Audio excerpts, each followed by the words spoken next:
పడిగాపులు కాసుకుంటా ఇక్కడ ఎదురు చూసుకుంటా మేము సినిమా కోసం ఎంతో ఆనందంగా ఉల్లాసంగా ఉన్న సమయంలో సినిమా మాకు బ్రేక్ పెట్టి మాకు ఇళ్ళ కాడ కూడా మనశ్శాంతిగా కూర్చోలేనంత పరిస్థితి చేసిన ఈ గవర్నమెంట్ను ఆ ప్రొడ్యూసర్ నిర్మాతలకు మేము చెప్పేది ఒక్కటే, ప్రతి ఒక్క హీరో సినిమాలకు అన్ని అడ్డంకులు పోయి ఫ్రీగా విడుదల చేస్తారు. కానీ బాలకృష్ణ సినిమా అంటే ఏదో ఒక దుష్ట శక్తులు అడ్డపడుతున్నాయి. బాలకృష్ణ కాదు మీనా, ఆయన ఎవరికి పోటీ రాడు, పోటీ పోరు. సో ఫైనల్ గా అయితే వస్తుంది కదా, పోనీ వస్తుంది మేడం. మేము ఇన్నాళ్ళు కళగన్నాం, ఎన్ని రోజుల సందే వెయిట్ చేసి ఇక్కడ మా ఆలిబాయ్ సార్ వీళ్ళంతా ఫ్యాన్స్కు వచ్చిన అభిమానులకు అన్ని సమాధానాలు చెప్పుకుంటా, థియేటర్ మేనేజ్మెంట్తో మాట్లాడుకుంటా ఈ ఆర్టిస్ట్ సెక్టర్లో ప్రతి ఒక్క అభిమానికి ఏ కొట్లాటలు గలాటలు కాకుండా మేనేజ్మెంట్ చేసుకుంటా ఉన్నందుకు ముందు మా ఆలిబాయ్ సార్ గారికి మేము మనస్ఫూర్తిగా ధన్యవాదాలు చెప్తున్నాం. ఇక్కడ థియేటర్ తరఫు చెప్పండి. కాదమ్మా, ఇందు గలడు అందు లేడనుకు సందేహం వలెందులకు, ఎందెందు వెతికినా అందందే గలడు మా బాలయ్య.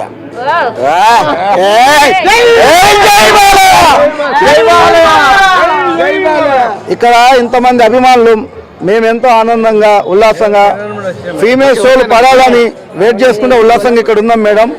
మా ఆనందం ఇవాళ ఎట్లుందంటే ఒక ప్రపంచాన్ని గెలిచి వండర్ గిన్నిస్ బుక్ రికార్డ్ ఎక్కినంత సంతోషంతో మేము ఇక్కడ ఉంటున్నాం. సినిమా వస్తుందని సినిమా గురించే వెయిటింగ్ మాది. ఈ సినిమా గురించి మేము అన్నం తినకుండా టీవీల కాడ కూర్చొని ఎప్పుడు మాకు ఫీమేల్ షోలు పడతాయా, ఎప్పుడు మా సినిమా విడుదలైతా, ఎప్పుడు తాండవం మేము థియేటర్లో చూస్తామా. మధ్యాహ్నం వరకు కూడా మళ్ళీ ఒక జియో వచ్చిన తర్వాత ప్రీమియర్ పడుతుందా లేదా అని మళ్ళీ ఒక కన్ఫ్యూజన్ పెట్టినారు కదా, టెన్షన్ పడ్డారు ఏమైనా? ఉంది మేడం టెన్షన్. ఏదో చిన్న గిలి మళ్ళీ ఏదైనా అడ్డంకులు వచ్చి మళ్ళా ఇప్పుడు ఇవాళ వాడు ఇన్ని కోట్లు కొట్టిండు అన్ని కోట్లు కొట్టిండు వాడు చెప్పుకోవడం తప్ప మా అభిమానులు కానీ మేము కానీ మా బాలయ్య ఇంత చేసినంత మేము చెప్పుకోం. ఎందుకంటే Balakrishna only one man single గా వస్తారు. సింగల్ అధికారులు కొట్టే మొగోడు తప్ప వాడిని పోటీ పెట్టుకొని నీళ్ళు సైడ్ పెట్టుకొచ్చే హీరో మా బాలయ్య కాదు. ఇక్కడ ఇంతవరకు నందమూరి వంశంలో బాలయ్యకు స్టార్ట్ వచ్చిన హీరో ఎవడు లేడు మా దృష్టిలో. బాలయ్య బాబు మించిన హీరో మాకు లేడు. సో అభిమానులు అంటే అనుకున్నంత స్థాయిలోనే మనకి థియేటర్ లో అయితే ఇంకా కనిపించట్లేదు, అంటే కేవలం ఈ కన్ఫ్యూజన్ పెట్టడం వల్లనే అనుకోవచ్చు. అమ్మా దీనికి ఏం లేదు, సినిమాకి ఏం లేదు, కానీ కొంచెం చిన్న దిష్టి ఒకటి తగిలింది. రాత్రి టీజర్ తోటి ఆ దిష్టి మొత్తం పోయింది, దిష్టి తీసి పక్కకి వెళ్ళిపోయింది.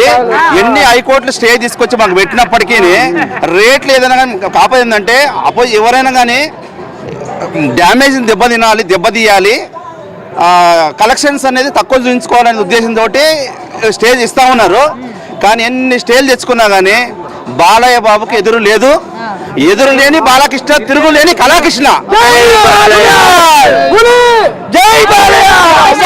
చెప్పేయాలి మరి, చెప్పేయాలి మరి మీ ఇద్దరు వేస్తా, మళ్ళీ నువ్వు వస్తే నేను వేస్తా.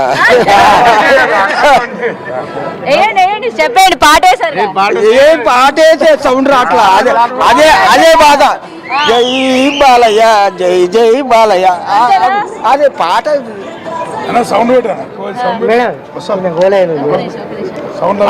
మా బాధలు మాకున్నాయి.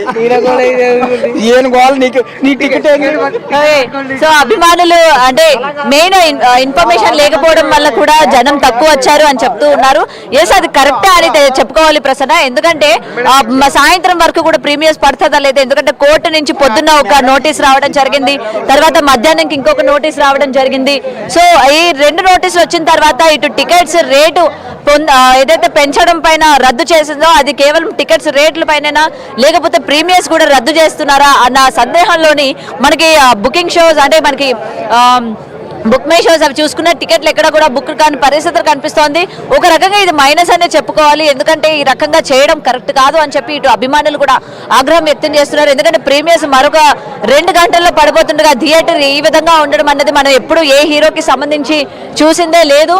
మరి అందులోని ఇంత పెద్ద అగ్ర కథానాయకుడు, that first time pan India లెవెల్లో సినిమా రిలీజ్ అవుతున్నప్పుడు థియేటర్స్ దగ్గర ఏ విధంగా హోరు ఉండబోతుంది, లేకపోతే ఏ విధంగా రచ్చ చేస్తారు అన్నది మనకి ప్రత్యేకంగా చెప్పాల్సిన అవసరం లేదు. ఎందుకంటే గతంలో జరిగిన సినిమాలే దానికి నిదర్శనం అని చెప్పాలి. మరి ఈ రోజు ఈ విధంగా చేయడం, నోటీసులు ఈ విధంగా కన్ఫ్యూజ్ చేయడం, ముఖ్యంగా అభిమానులు కన్ఫ్యూజ్ చేయడం, చాలా మంది ఇక్కడికి వచ్చి థియేటర్ దగ్గరకు వచ్చి కనుక్కొని సినిమా రిలీజ్ అవుతుందా లేదా అని కనుక్కొని అవుతుంది అని తెలిసిన తర్వాత అప్పుడు టికెట్లు కొనుక్కొని వెళ్తున్న సిచ్యువేషన్స్ ఉన్నాయి. లేకపోతే ఈ టైంకి థియేటర్ ఈ విధంగా ఉంటుందా అని కూడా చాలా మంది ఇక్కడ అభిమానులు ఆగ్రహం వ్యక్తం చేస్తూ ఉన్నారు. అండ్ ఇంకొక విషయం కనుక మనం చూసుకున్నట్లయితే ఫ్యాన్స్ అందరూ కూడా కేవలం నందమూరి బాలకృష్ణ సినిమా అంటే ఎంత రచ్చ లేపాలి, థియేటర్ దగ్గర ఏ విధంగా సందడి వాతావరణం నెలకొనాలి, వాటికి దేనికి కూడా మాకు పర్మిషన్లు కూడా ఇవ్వలేదు. ముఖ్యంగా ఇటు డీజే పెట్టడానికి కానీ లేకపోతే బాణసంచ కాల్చడానికి కానీ దేనికి కూడా మాకు అవకాశం లేకుండా చేశారు. కానీ ఎలా అయినా సరే మీరు ఎన్ని విధాలుగా ఆపాలని ప్రయత్నించినా మేము ఆగేదే లేదు అన్నట్టు వాళ్ళు కరాఖండిగా చెప్పిన పరిస్థితులు మనం చూస్తూ ఉన్నాము. సో ఎలా అయినా మీరు ఆపండి. ఇక్కడ మనం చూడొచ్చు కార్లో వాళ్ళు డీజేలు పెట్టుకొని ఎంజాయ్ చేస్తున్న సిచ్యువేషన్ ఉంది. ఏ థియేటర్ దగ్గర అయినా సరే ఇంత నాయకుడు సినిమా రిలీజ్ అవుతుంది అని అంటే పెద్ద పెద్ద డీజేలు పెట్టుకొని బ్యాండ్లు పెట్టుకొని ఏ విధంగా అభిమానులు ఎంజాయ్ చేస్తారో మనం చూసాం. ఇక్కడ ఆపర్చునిటీ లేకపోయినప్పటికీ వీళ్ళ యొక్క ఆనందాన్ని ఇక్కడ చూస్తున్నారు కదా, కారులోని డీజే పెట్టుకొని సాంగ్స్ పెట్టుకొని ఎంజాయ్ చేస్తున్న సిచ్యువేషన్స్ ఉన్నాయి. సో అభిమానులు మీరు అంటే ఈ విధంగా నిరుత్సాహపరుస్తారని మేము ఎప్పుడూ అనుకోలేదు అని చెప్పి వాళ్ళు తీవ్రమైన ఆగ్రహం వ్యక్తం చేస్తున్నారు. అలాగే వాళ్ళు చాలా బాధలో కూడా ఉన్నారు. అయినా సరే మేము చేసేది మేము చేస్తాం, మా హీరో సినిమాకి ఏ విధంగా మేము రచ్చ చేయాలో ఆ విధంగా మేము రచ్చ చేసుకుంటాం.